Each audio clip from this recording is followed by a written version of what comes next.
Hey, what's up guys? How's it going? This right here is the 2023 Hyundai Palisade Calligraphy. Now, I'm gonna give you guys an outside walk around, an inside tour, and I wanna know if you take this over the Toyota Grand Highlander. So in case you guys don't know, the price on this is $50,000, just over $50,000, which I think is a great value.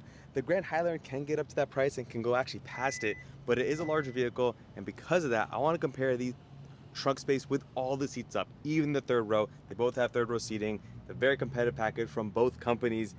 But as far as the rear storage goes, with all the seats up, the Grand Highlander takes the cake. It is a larger vehicle, but the Hyundai Palisade is still really impressive given its size. You can't fit 7 carry-on bags like you can on the Grand Highlander, so keep that in mind, but you get some amenities instead of it. And it has to do with these buttons right here.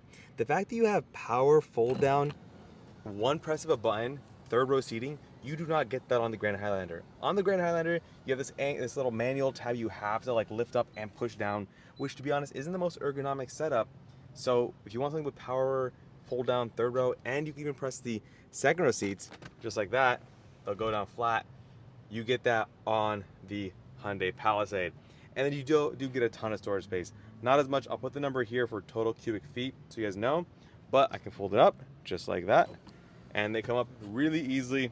And I think if you're looking for storage that you want to use often and vary the configuration of, the Palisade is going to be the preferred option. But if you want overall more storage space in all circumstances, get the Grand Highlander. Now let's hop into the front row and see what you get there and compare those two. Going inside the 2023 Hyundai Palisade Calligraphy, we gotta look at these seats. For the driver, they are massaging. You'll see a little button right here to show you that they're massaging, but they have this nice semi-aniline leather. I don't even know if I'm saying that right, but just look at them. They have this nice texture, this nice stitched weave over here, perforation in the middle. They are heated and ventilated, and you get headrests, but the back headrests are actually nicer, and I'll tell you guys why in a little bit.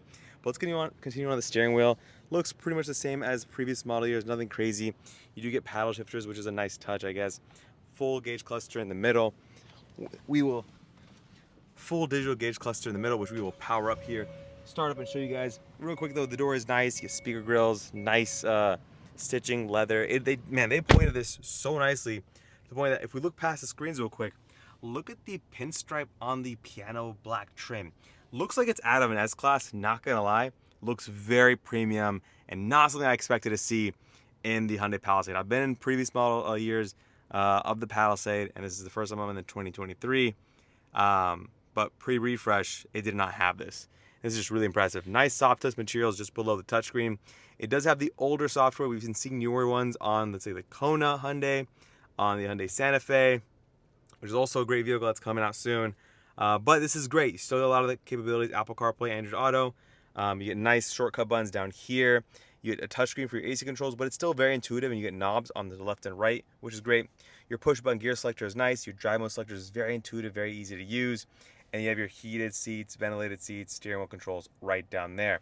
Now this right here, I want to compliment by saying it's got a nice leather surface on top of it. Feels very free premium, so you can just put like a phone on here and you don't have to worry about it.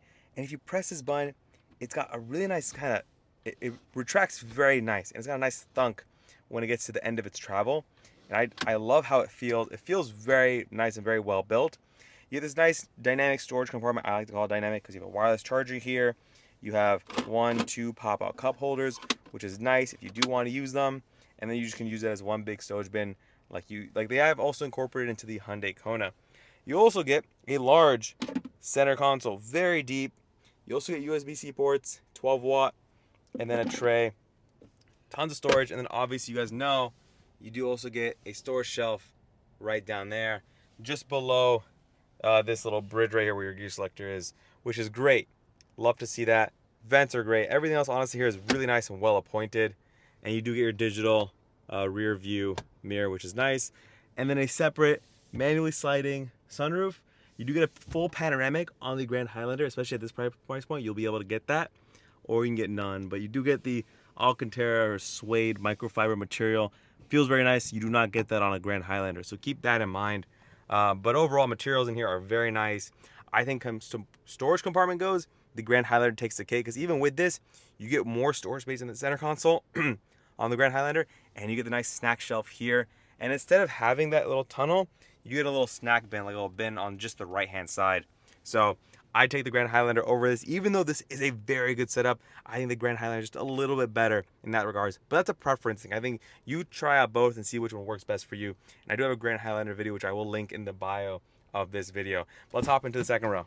Going into the second row, you do get sunshades, which you also get standard on a Grand Highlander.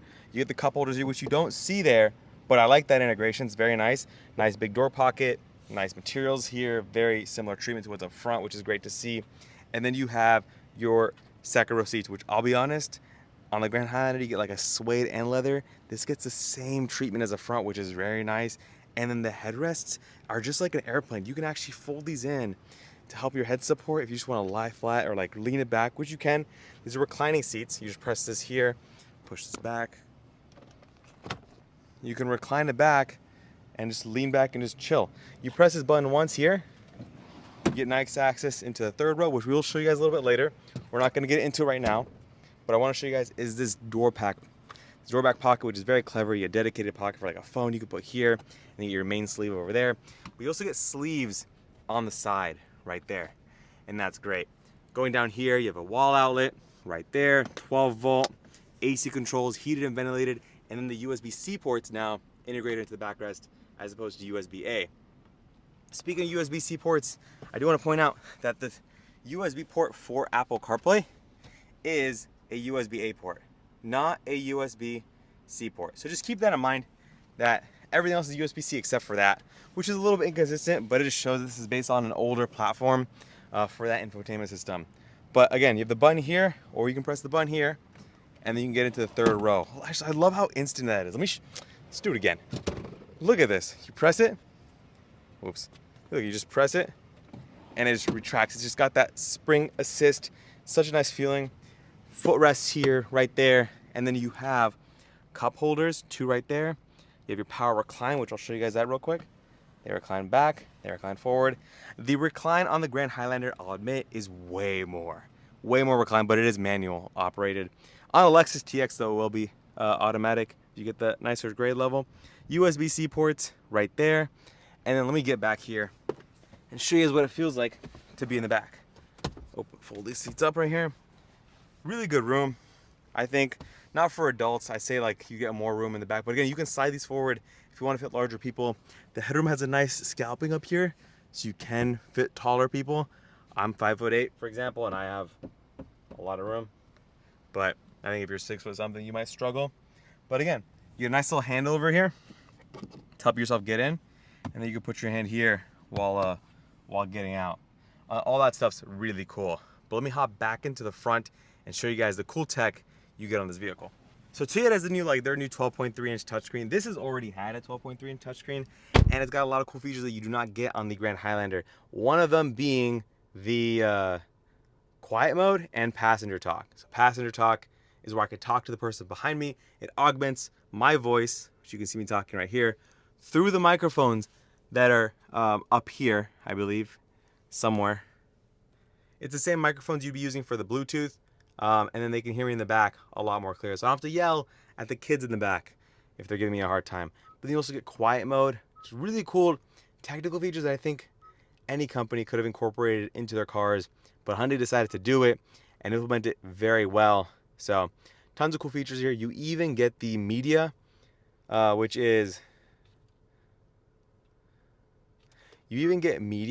includes your sounds of nature, which I think is a nice touch. If you just want to vibe out, if your kids are sleeping and you want something peaceful, you have those options. And they updated the playlist for this model year compared to previous model years, which is really cool. But let's talk about the design. Now, going on the design, because it's the calligraphy, it does look really nice. And I think the grille is a big part of that. The fact that the grille so seamlessly integrates into this headlight unit right here is an amazing aspect. Like these are grille portions, but that's your LED daytime running light. It looks like it's like woven between the bumper. Super cool, kind of peeks out there. And then you have your full LED system right there. That's your actual headlight unit. But the grille looks really nice, it's very classy. And it is a modern refresh of the previous kind of Hyundai Palisade before the refresh. Very, I think, a lot more squared off, a lot more flat, a lot more modern than before. And then the hood has nice lines that go up to the top right there. And if you come around the side here, this is where there's a big difference between the Grand Highlander and the Palisade. On the Grand Highlander, this molding right here will be flat black plastic. You cannot get a painted panel on for that portion on the Grand Highlander. On the Lexus TX, you can. That's the more premium variant for Lexus for the 3-row SUV, but that thing starts at 55 and goes up from there. So very different price point for that vehicle. But really nice integration onto the mirror caps here, painted, but also have this nice LED turn signal indicator right there, just to help visibility for people driving besides you. This paint is really nice, very clean. Wouldn't be my first choice. I like the other colors they have. This is a very safe colorway, but you do get nice blacked out A pillar. You get nice blacked out B pillars. This portion of the C pillar, but you get this nice little chrome accent that goes down here. Just really breaks up the side profile very nicely. And then if you go around the back here, you get this nice wraparound taillight LED right there. Looks very cool. Similar design style carried from the front, bring it to the back. It's a nice wholesome design. Has been aging really well, and I think will continue to as it goes forward. You also get nice Palisade lettering around the back here. And this does have a power lift gate. Cool things, you get roof rails up top there. I forgot to show you guys in the back row, you get a dedicated sunroof. So again, it's split up into this portion for the kids. I think it's nice, you get dynamic aspects of it. You can have the kids are open and yours can be closed and vice versa. Whereas the panoramic sunroof is kind of all or nothing, or the front can be open while the back is closed because you're kind of sliding it backwards. So those are the main differences there. Just something to keep in mind. But again, both are honestly great value propositions in the market today.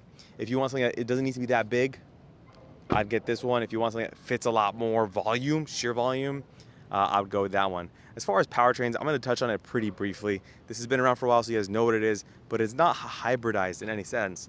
But again, like, does the MPG really matter to you? You need to make that decision. I don't think the MPG figures are significantly different. But yeah, guys, that's going to wrap it up here. If you guys have any questions, drop them in the comment section. I'll try my best to answer them, and I'll see you guys in the next one. Peace.